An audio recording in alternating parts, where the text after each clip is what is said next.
morning, good morning, good morning, good morning, everybody. How's everyone's morning? Oh, what the heck flew in my eye? Ow! Something just flew in my eye. Okay, good morning, everyone. I just started this video while I'm here at Jiujitsu. Because this morning I was doing some college stuff, doing some math stuff, working on that math with an F. We're at Jiujitsu. Today I'm gonna try to get some more, because yesterday we had one of our professors do like a guest instructor thing, but I think today we're gonna be going over some like regular moves. So hopefully I can get that just so y'all can see what really happens. Today I'm wearing some my custom. My brothers did these for me. There's some custom SpongeBob and Patrick 5 high tops. But I'm wearing those today with my Los Tumores shirt. I'm supposed to be releasing some new merch, some hoodies real soon, but it's just been real hard getting ready for school and everything like that, so stay tuned for that. We're here at Jiu-Jitsu, Semper Fortis Jiu-Jitsu, the one and only, here on Foster and 78. If you're in San Antonio, you should know where that's at. But here we go.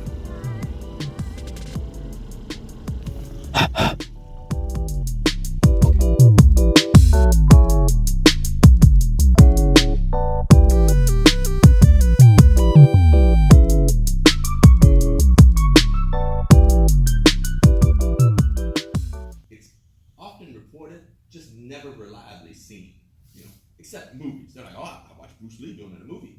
You beat 10 guys at one time. It's like, yeah, that's a movie. So the reality is, one-on-one is going to be more than most of us can handle. Is it possible? If you're really skilled, that you might be able to beat 2 guys? Yeah, if they're incompetent. Not if they're skilled. Like, you're going to have a problem.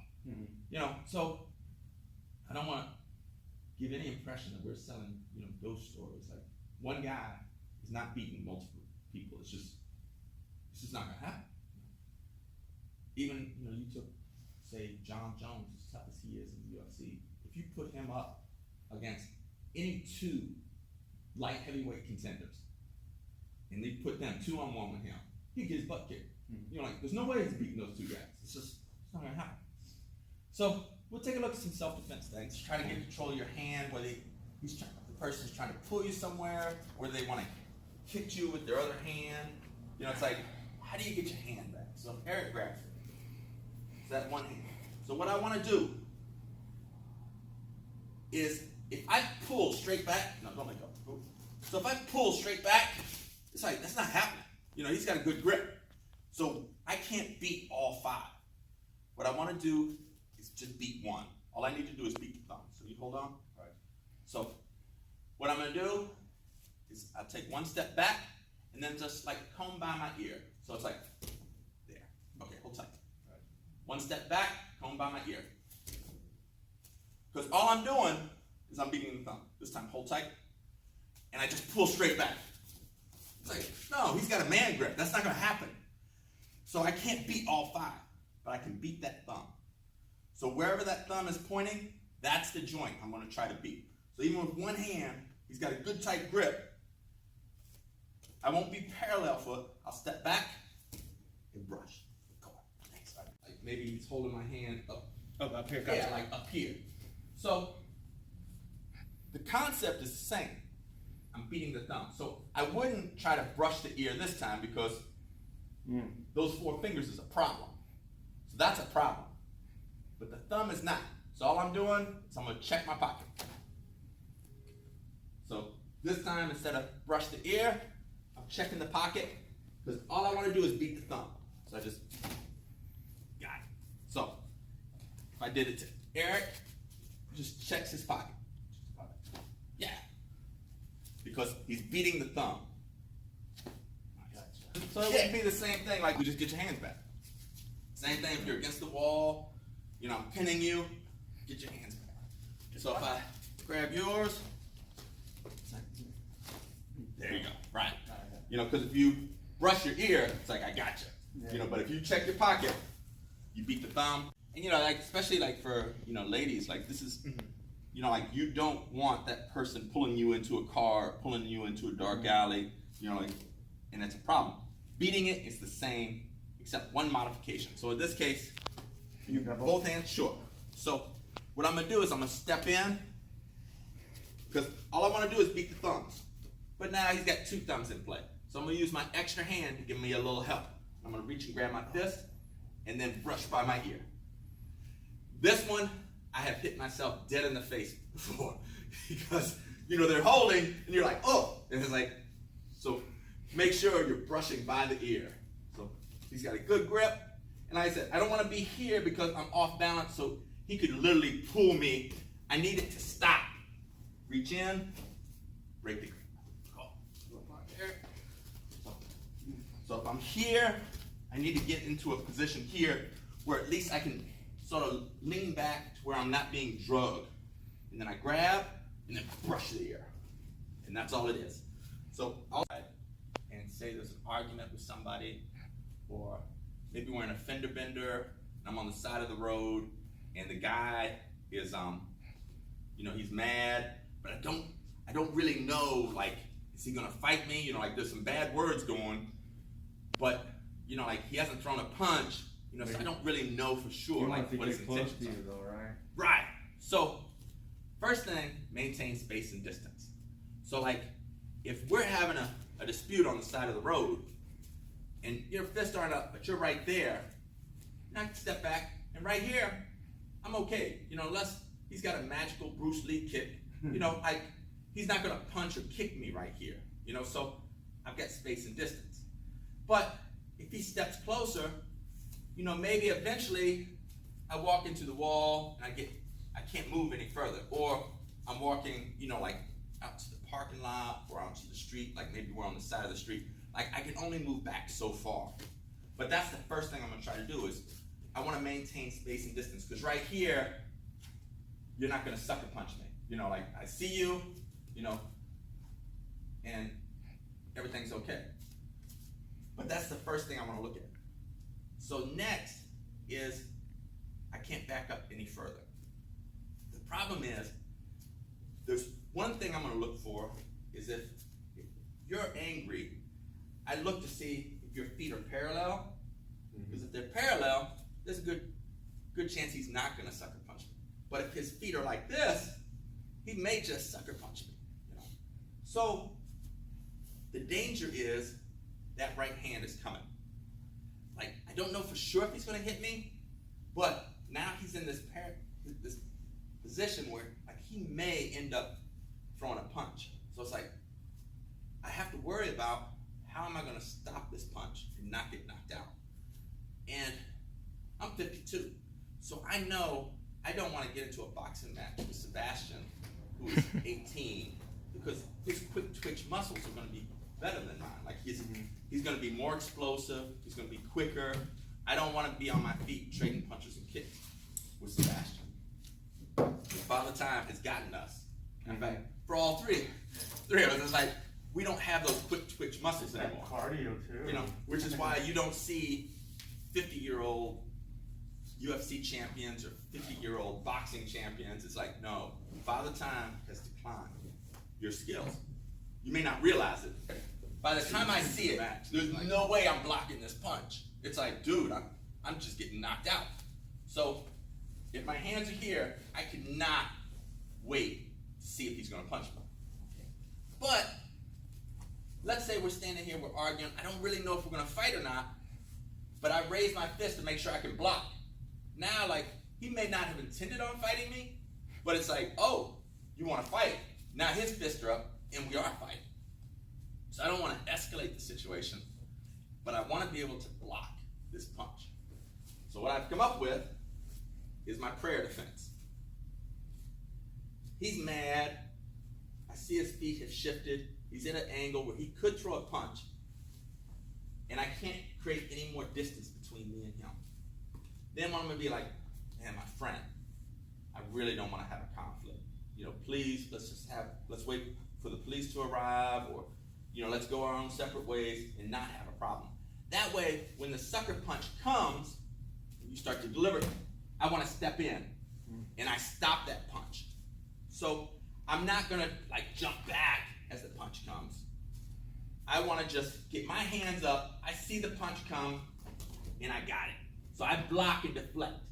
You may still get grazed a little bit, but now my arm has come up, to where I've taken the steam off that punch, where I'm not gonna just get plastered. Because the last thing you want is to have your hands down here and he just tees off on an overhand right. It's like, oh, they'll be waking me up to let me know, like, dude, you didn't block that punch and you got knocked out. So I'm looking at that. So that's my solution.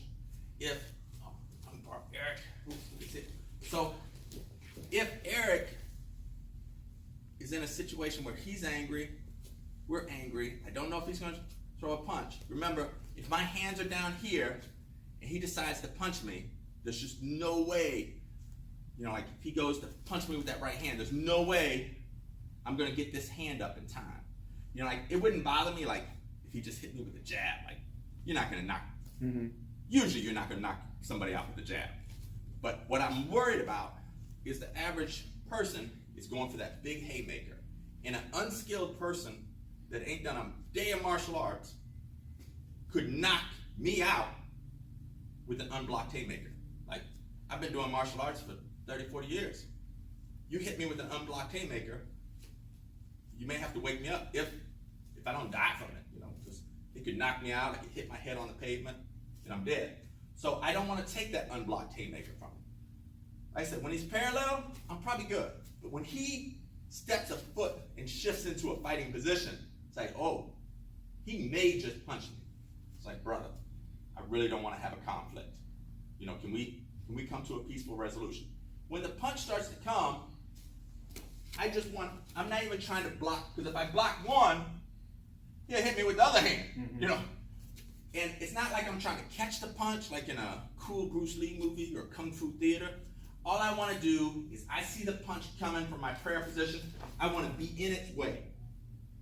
So I'm going to try to block both arms, and I'm going to lead with my head. If I headbutt him, I'm cool with that, you know. But I'm leading, so what I don't want is that punch coming and hitting me, because that's where it's aiming. So when he throws with full steam, it's coming to hit me here. So what I want is I want my head not to be there. I want my head to be here, blocking both arms and attacking him. So I'm not getting hit with this, you know, big haymaker. I might get grazed with it. I'm okay with that. I don't want to get knocked out with it. So I'm here. I'm like, brother, let's not have a problem. And he surprises me with the big haymaker. I step in. Now, doesn't matter which side, I'm going to swim in. I like to grab the waist, squeeze my knees onto his leg, and hold here. Why am I holding here? On this arm? He can headlock you and hit you. Yeah, like, I don't want him to old school headlock me and just punch me in the head. So, I grab. I don't care if he headlocks me, because that'll be our first offense. So it's like, oh, what do I do if he headlocks me? Well, I'm gonna hold so he's not gonna punch me while he headlocks me. Then this left foot, check his ankle, and then I just fall back. And now I'll introduce him to punches. So I'm literally, I step in, block, swim under, squeeze my knees on him, cup, this foot checks the back of his ankle, and I just fall to my hip and come out on top. Are you my friend? So, I see, I'm here, it comes, boom. I block, swim under, catch. I'm here. Now, I'm holding that arm so he doesn't punch me in the face. Now, left foot behind the ankle, knees, because it's giving me options. One, I can push my head into his face and then just tripping. And that puts me definitely on top. So this one I might use, say we use on the concrete. And I don't necessarily want to fall on my side, hit the concrete, but I just want to end up on top of him. You know, because in a street fight, I want to be on top, but we are going to the ground because my expertise is the ground. I've watched some Bruce Lee movies, I've watched boxing, but I'm not standing out here with a 22-year-old athlete trading punches and kicks. Like, because you'd probably have to wake me up and let me know, hey, Sal, that didn't go well for you. But what would go well for me is I clench, I put him on the ground, but I don't want to be on the bottom. I want to be on top. And it's like, oh, welcome to my world. So Eric comes in with his haymaker, I stop it. It don't have to stop beautifully. I just need my arms to be in front of his. Maybe my head hits his, but everything is in close. Now I swim in here. Now I use my head to push, and then just trip it. So you're throwing a little bit off balance before you sweep And then that I out. take that leg out. So pushing with your head, holding, trip, put them on the ground. Okay guys, so sorry I wasn't able to get any rolls or anything in today or record that. I had to leave jiu-jitsu a little bit early. I gotta go pick up my dad somewhere. But hopefully y'all enjoyed that self-defense class. Thank you to Professor Saad and Semper Fortis Jiu-Jitsu for allowing me to, I guess, record a little bit of the class, the self-defense class. And hopefully if you do train these moves to be safe, be cautious, and to not do anything too fast. Remember, injury is at risk. And so, but have fun. Thank you for watching. God bless. Adios. Like 10 hours in the future. Not even probably 10 hours. We're here for night class, or for like 7 o'clock class. I'm here a little late. I was getting my back massaged because I kind of like hurt my back a little bit today. In morning class, kind of pulled a muscle. So I'm done doing that. But I wanted to show y'all some rolls and let's see what they're working on in class right now. So I'm gonna try to get some rolls in. See what they're working on. Stay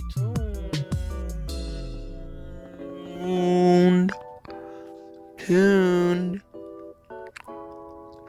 ASMR. Alright. Okay, but like real quick, can we just admire this beautiful freaking like sunset?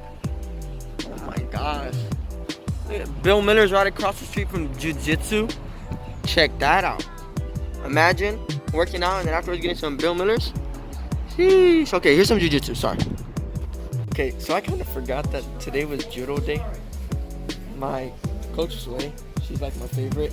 Don't tell Professor Saad that I said that. But they're doing judo today, and I'm not really ready for judo. Look. This is judo.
Okay, so hopefully y'all enjoyed that little jiu-jitsu night thing. I was only able to roll with one person. There was only one person that was rolling tonight.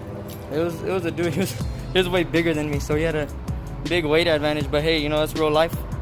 You gotta work on my side control and work on keeping my frame nice and strong. So next time, that's what I'm gonna be working on.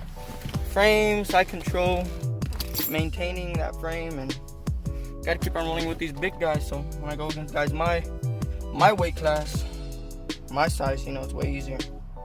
But alright guys, I'm gonna call it a night. I even got like a little, like, I don't know if you can see, like a gi burn right here on my eyelid.